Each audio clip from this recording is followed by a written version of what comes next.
जोहार। मैं हूँ आपकी होस्ट पूजा और हम लेकर के आए हैं एक नया show desi gossip with Pooja लकड़ा।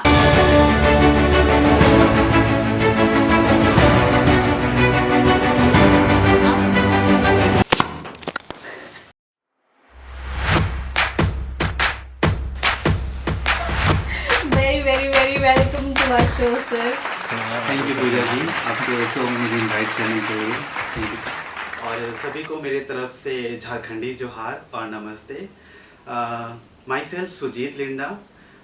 मैं रांची से बिलोंग करता हूँ और आज भी पूजा जी के शो में आकर बहुत खुश। हम आपसे जानना चाहेंगे सर कि आप जो इंटरनेशनली काम कर रहे हैं, नेशनली काम कर रहे हैं, तो आपका एक्सपीरियंस जो है वो हम जानना चाहेंगे। एक्चुअली इसके लिए थैंक्स टू माय फैमिली और माय टीचर्स, क्योंकि उन्होंने मुझे काफ़ी सपोर्ट किया, ज़्यादातर मेरे फैमिली ने। क्योंकि अगर मैं बाहर गया और वहाँ पे लोगों का एक्सपीरियंस लिया तो कहीं ना कहीं मेरी फैमिली ने सपोर्ट किया, फाइनेंशियली भी और मेंटली भी सपोर्ट किया। लगता है कि पूजा जी आपका यह शो एक काफ़ी अच्छा जरिया है जिसके तहत मैं लोगों को बता पाऊँ कि ये मैंने किस तरह से अपना जर्नी को मैंने पास किया है और अभी कंटिन्यू कर भी रहा हूँ, आगे भी करूँगा। तो डांसिंग का शौक तो मुझे बचपन से ही था, है ना, जैसा सभी को होता है। तो लेकिन मैंने इसे पैशन में बदल दिया। सबसे बड़ी बात यह थी, क्योंकि होता ये है कि लोग जो उनका शौक होता है उसे पैशन में बदल नहीं पाते हैं। मैंने वो किया मेरे घर वालों की मदद से, मेरे फ्रेंड्स की मदद से, मेरे टीचर्स की मदद से। तो बेसिकली मैंने स्टार्ट किया रांची झारखंड से। और सबसे पहले मैंने स्टार्ट की अनमोल तिगा सर और रवि तिगा सर, जिन्होंने मुझे पहली बार डांसिंग का कुछ स्टेप सिखाया। उन्होंने मुझे इस तरह से ट्रेंड किया कि मैं लोगों के सामने किसी दूसरों को डांस सिखा सकूं। उसके बाद धीरे धीरे मेरा यह जर्नी थोड़ा स्टेट लेवल में गया।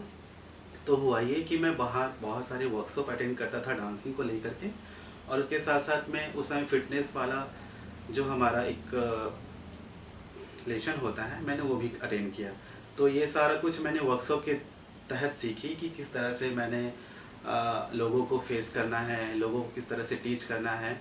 तब जाके मुझे इस तरह का जो एक पैटर्न था वो समझ में आया और मैंने वो चीज़ों को लोगों के सामने रखी। तो लोग मुझे काफ़ी पसंद करते थे, मेरे टीचिंग में भी और मेरे व्यवहार में भी। तो मुझे बहुत अच्छा लगा। फिर मैंने सोचा कि क्यों ना एक कदम उठाया जाए जो लोग सोचते नहीं हैं, है ना। मतलब क्या होता है कि हम जैसे लोग एक कदम उठाते हैं तो कहीं ना कहीं आके अटक जाते हैं और बस वहीं तक रह जाते हैं, खास करके हमारे ट्राइबल में ये होती एक चीज़ है कि हम लोग जहाँ तक करते हैं वहाँ तक सीमित रह जाते हैं। तो मेरा सोच कुछ ऐसा था कि मैं कुछ ऐसा करूँ कि लोग मुझे जाने पहचाने।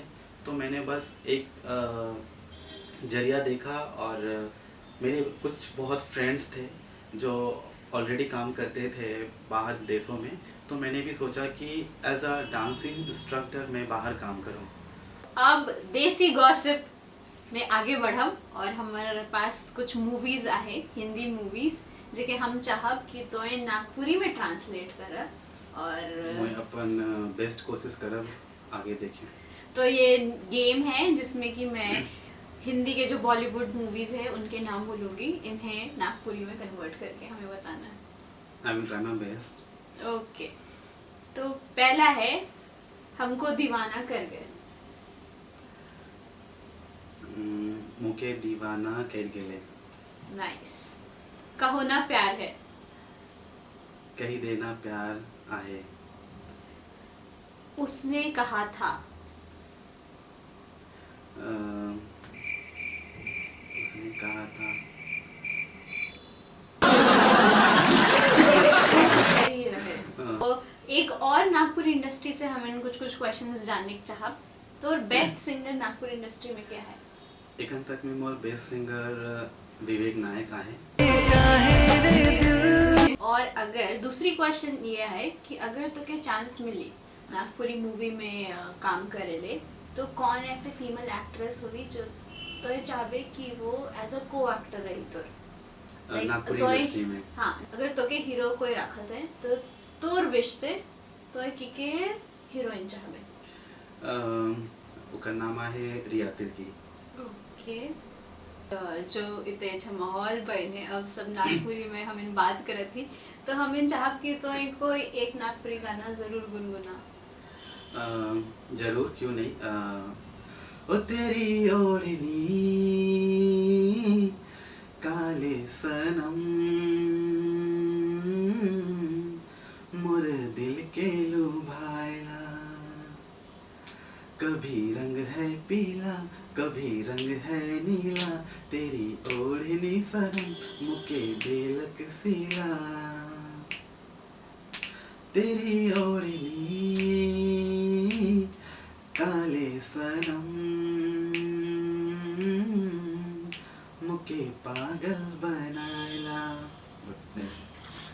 हमने अभी देखा है कि अचानक से लोगों में नागपुरी सॉन्ग्स के क्रेज हो चुका है, एंड हम ये कह सकते हैं कि आप वन ऑफ द वे बन चुके हैं, बिकॉज वियतनाम में जाकर के नागपुरी सॉन्ग्स को फॉलो करना या डांस करना, एंड वहाँ के लोग भी इस गाने को फॉलो कर रहे हैं, तो बहुत बड़ी बात है, हम समझते हैं। तो हम जानना चाहेंगे कि आप जो फॉरेनर्स को नागपुरी में डांस करवा रहे हो, तो आपने वो चीज़ कैसे किया? तो फर्स्टली मैंने एक सॉन्ग से स्टार्ट किया। सॉन्ग का नाम था तोरू। मैंने उस सॉन्ग को रिप्रेजेंट किया, उसके बाद मैंने उसे पब्लिश किया सोशल मीडिया पे, और आप पूजा जी बिलीव नहीं करोगे, उसके बाद जो मुझे फीडबैक और डीएम्स और कॉल्स आ रहे थे, तो जो कि मेरे लिए एक बहुत बड़ी उपलब्धि थी कि मैंने ऐसा क्या कर दिया कि लोग इस तरह से एक्साइटेड है मेरे से बात करने के लिए, मेरे से कॉन्टैक्ट्स बढ़ाने के लिए। इवन मुझे काम भी बहुत सारे मिल रहे थे। अच्छा होता तो हाइलम बोलते हैं, मतलब ब्यूटीफुल सॉन्ग, बहुत अच्छा है। तो वो लोग बोले कि म्यूज़िक अच्छा है, सॉन्ग अच्छा है, हमें करने में मज़ा आ रहा है। तो वहाँ से शुरुआत हुई थी, मैंने कदम उठाया था। मुझे पता नहीं था कि वो लोग सॉन्ग को लाइक। मैंने कोशिश किया कि झारखंड को लोग जाने और ट्राइबल सॉन्ग को लोग जाने।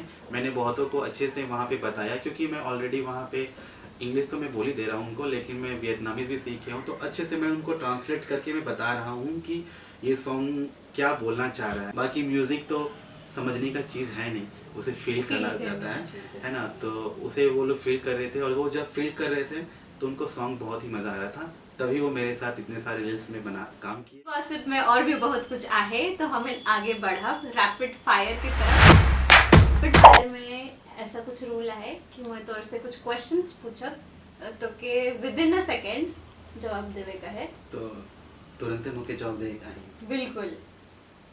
मुझे ट्राई करबो कि तुरंत जवाब दे पाऊँ। तो तोर पहला क्वेश्चन आहे, what is your favourite word? समझ में आया क्या? समझ में आया क्या? टेक्स्ट और कॉल? टेक्स्ट। समर की विंटर? विंटर। तो निक नेम जो है भोलू। भोलू। मनी और happiness? In this time money is okay. Money के साथ हंसी भी छूट रही है। Thing you googled? Lebra dog. दिन पर्सन आहेस की नाइट पर्सन? नाइट। सबसे ज्यादा डर किस चीज से लगता है? मुझे तो डर केवल एक ही चीज से लागत रहे, मोर फादर से। ऐसा वर्ड जो तोर फेवरेट आहे दूसर लैंग्वेज में? डेपचाय। डेपचाय? हाँ, डेपचाय इकर मतलब होएला handsome. So lots of time मैंने ये वर्ड सुना था, तो मैं पूछ रहा था उस समय, तो रियली मुझे उखन समझ में नहीं आवत रहा है डेपचाय मने होएला का। तो जेकन हम पूछ ली उमन से, उमने बोलने मुझे डेपचाय means handsome. So this words for me is. तो आप लोगों को मैं कुछ स्टोरीज भी बताना चाहूँगा उससे रिलेटेड। जैसे स्टार्टिंग का फर्स्ट ईयर मेरे लिए बहुत ज़्यादा डिफ़िकल्ट रहा, क्योंकि मैं वहाँ का लोकल लैंग्वेज नहीं जानता था। आफ्टर 1 ईयर मैंने दूसरे साल से मैंने गूगल ट्रांसलेटर की बदौलत मैंने वियतनामी सीखी, और आज मैं बहुत ही अच्छी वियतनामीज बोल लेता हूँ। लेकिन अगर आप लोगों के सामने बोलूँगा तो शायद नहीं समझ पाएंगे, लेकिन मैं थोड़ा सा पूजा से डिस्कशन कर लेता हूँ उसको लेकर के। पूजा जी, मैं आपसे पूछना चाहता हूँ, जैसे आप कैसे हैं, है ना, तो उसको वियतनामीज में ऐसे बोलते हैं हम लोग, बान खोया खोम। बान खोया खोम? Yes exactly. पूजा जी ने बान काफ़ी खोया अच्छा खोम। से बोला, लाइक बान खोया खोम, हाउ आर यू, आप कैसे हैं। तो पूजा जी आपको जवाब देना है तोय खोया। तोय खोया? Yes, that means I am fine. तो इस तरह से क्या होता है कि मैंने वहाँ पे सेकेंड ईयर से दूसरे साल से मैंने गूगल ट्रांसलेटर की बदौलत मैंने वियतनामी सीखी। उसके बाद मुझे बहुत इजी हुआ टीचिंग में भी और लोगों से कम्युनिकेशन करने में भी। तीसरे साल मुझे ऑलमोस्ट बहुत से लोग जानने लगे थे। मैंने वहाँ पे 3 सिटीज़ में काम किया है। सिटीज़ था, उसे हम लोग यहाँ पे सिटीज़ बोलते हैं, वहाँ पे प्रोविंस बोलते हैं। तो फर्स्ट जो प्रोविंस थी वो बाकनिंग प्रोविंस, बागनिंग प्रोविंस, है ना। सेकंड मैंने वियतनाम का जो कैपिटल है हनोई, वहाँ पे काम किया। तीसरा नेचुरल ब्यूटी है, बहुत ही अच्छा प्लेस है, निंगमिंग प्रोविंस। तो लास्टली मैंने वहाँ पे काम किया 2 साल। तो सबसे ज़्यादा अच्छा एक्सपीरियंस मेरे लिए रहा। तो एक टंग ट्विस्टर है, मैं बोलूँगी, आपको वो चीज़ फिर से बोलनी है। ओके। ओके, सो इजी है, जो हमेशा से बॉलीवुड में होते आ रहा है, आप लोग सभी को पता ही होगा, फिर भी हम लोग ट्राई करते हैं कि ये सही से बोल पाते हैं या नहीं। मूवी कोशिश करा। बिल्कुल। चंदू के चाचा ने चंदू की चाची को चांदनी रात में चांदनी चौक में चांदी की चम्मच से चटनी चटाई। शायद मैं थोड़ा स्लो बोलूँगा। चंदू के चाचा ने चंदू की चाची को चांदनी चौक पे चांदनी म्यूजिक चांदी की चम्मच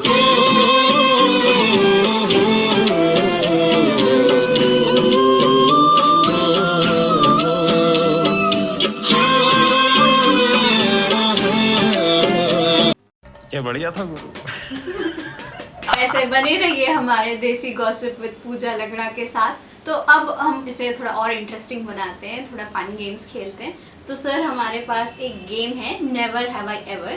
तो हमारे पास एक बोर्ड है, तो Okay. अगर नेवर हैव आई एवर, तो अगर यस रहा तो आप यस शो करोगे, अगर नो रहा तो आप नो शो करोगे। हाँ, नहीं तो आपको, अगर हाँ आपने करा तो फिर आपको हाँ ही दिखाना है, ना करा तो ना ही करा, फिर फैंस गुस्से हो जाएंगे। ये ठीक है, अभी मैं पहले honestly ही कह कोशिश रहे हैं ये करूंगा। गलत कहेंगे। नहीं, मैं आप लोगों को बोल रहा हूँ, आपको भी मैं ऑनेस्टली करूँगा। जो है मैं देखता हूँ, ट्राई करता हूँ मुझे आंसर करना। Let's see. ये बोर्ड आपका ये है। है यस, ये है नो। No. आप लोग देख लो। अभी मैं नीचे कर देता हूँ, है ना। Okay Pooja. The first bomb. Never have I ever lied on a social media. इतना सोचना पड़ रहा है। Never have I ever given someone a fake phone number. मैंने किया, मैं हमेशा गलत नंबर देती हूँ। Next, never have I ever stolen something from a hotel.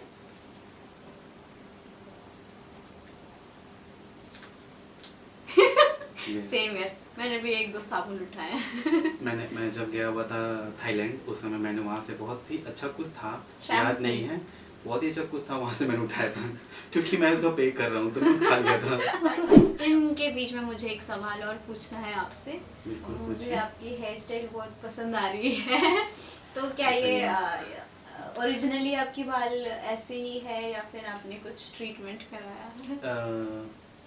Actually मैंने ये ट्रीटमेंट कराया है, ओरिजिनली नहीं है ये। मैंने ये चीज़ जो मैंने काम करवाई अपने बालों पे, ये मैंने वियतनाम पे करवाया है। लेकिन वियतनाम से इंडिया आने के बाद मैंने पता किया तो यहाँ पे शायद ये वाला चीज़ जो है नहीं हो पाता है यहाँ पे। तो इसे बेसिकली वियतनामीज में ओवन बोलते हैं। ओवन। बहुत ओवन, है ना। करली मतलब ज़्यादा करली जो होता है, सिर्फ ड्रेड लुक भी नहीं बोलेंगे और करली भी नहीं बोलेंगे, ये अलग टाइप का होता है जिसे ओवन बोलते हैं। तो करली के मतलब आप करली से बोल सकते हो, बट थोड़ा डिफरेंट है। Never have I ever went more than 3 days without shower. Of course yes. जब मैं बीमार था उस समय मैं शावर नहीं लिया था। मेरे फैमिली वाले ने बोला कि अभी 2-3 दिन आपको शावर नहीं लेना, इसीलिए। तो ये ट्रू है। यस। हर किसी के लाइफ में कुछ ना कुछ ऐसी चीज़ होती है जो वो किसी को बता नहीं पाते हैं या फिर अपने तक ही रखते हैं। तो क्या आप हमारे फैंस के साथ कुछ शेयर करना चाहेंगे अपनी लाइफ के बारे में जो अभी तक आपने शेयर नहीं की हो? वैसे बहुत सी बातें हैं जो हमारे फैंस को पता नहीं होती है ना, क्योंकि बिकॉज ऑफ हमारी उनसे उतनी उस तरह की कांटेक्ट नहीं हो पाती है। लेकिन मेरे लाइफ में भी कुछ ऐसी दुर्घटनाएं हुई हैं और बहुत सारी परेशानियां और समस्याओं का भी सामना करना पड़ा है मुझे। लेकिन उससे आप निकल कैसे पाते हो वो मैटर करता है। मैं जिम्नास्टिक क्लासेस भी करता था, पहले नेपाल हाउस में होती थी ये जिम्नास्टिक क्लास पूजा जी। देसी तरीके से, जैसे आपका देसी गॉसिप है ना, तो बिल्कुल देसी तरीके से हमारा जिम्नास्टिक क्लास होता था। नेपाल हाउस के अंदर एक ग्राउंड थी, तो मैं बहुत अच्छा करता था। लेकिन एक समय मेरा ऐसा भी आया, बहुत बुरा टाइम बोल सकते हो आप। मुझे उस दिन क्लास जाने की इच्छा नहीं थी, फिर भी मैं गया। लास्ट तक हमारा सिचुएशन ऐसा हुआ कि मुझे घर आने का मन किया था, मैं घर नहीं आया, मैं क्लास लास्टली गया। उस दिन प्रैक्टिस इतनी जम के हुई कि मानो मैं पूरा थक गया था। सर लोग ही बोले कि Sujit you are the best, तो तुम पहले करो, हम लोग बाद में करते हैं।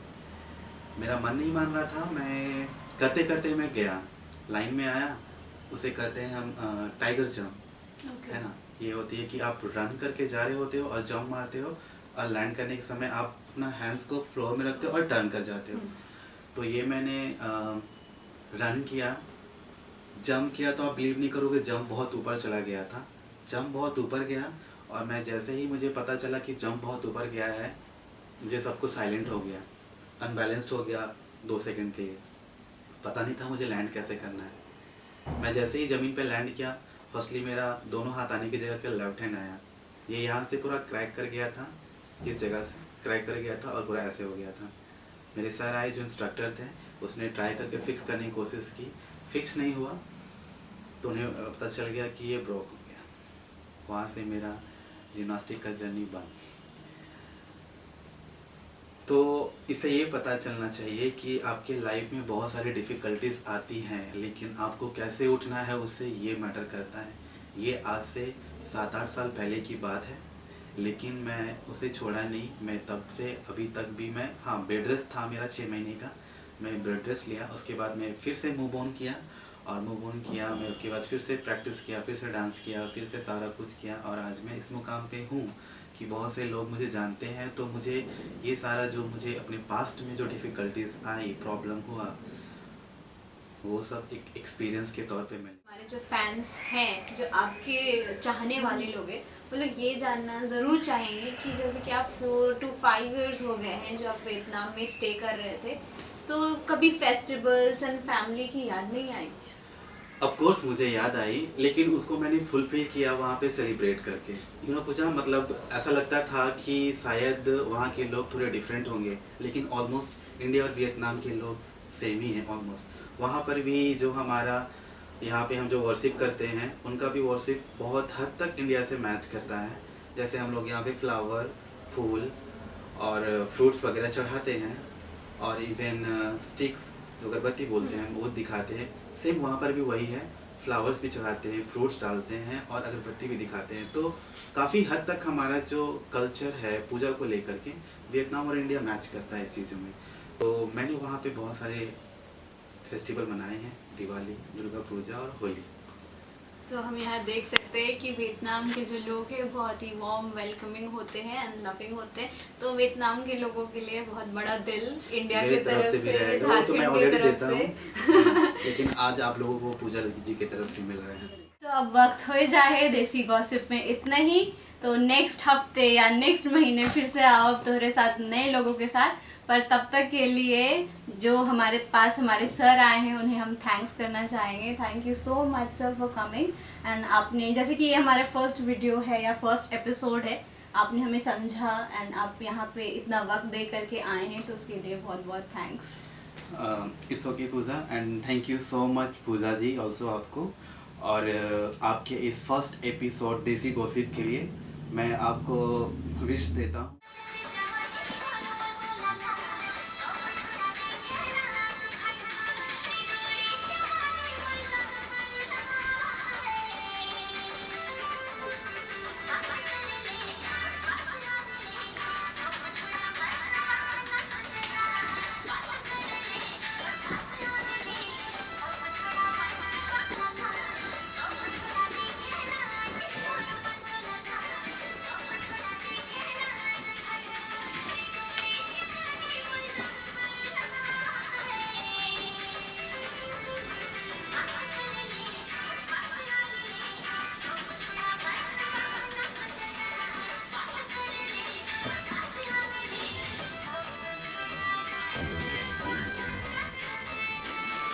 बस बस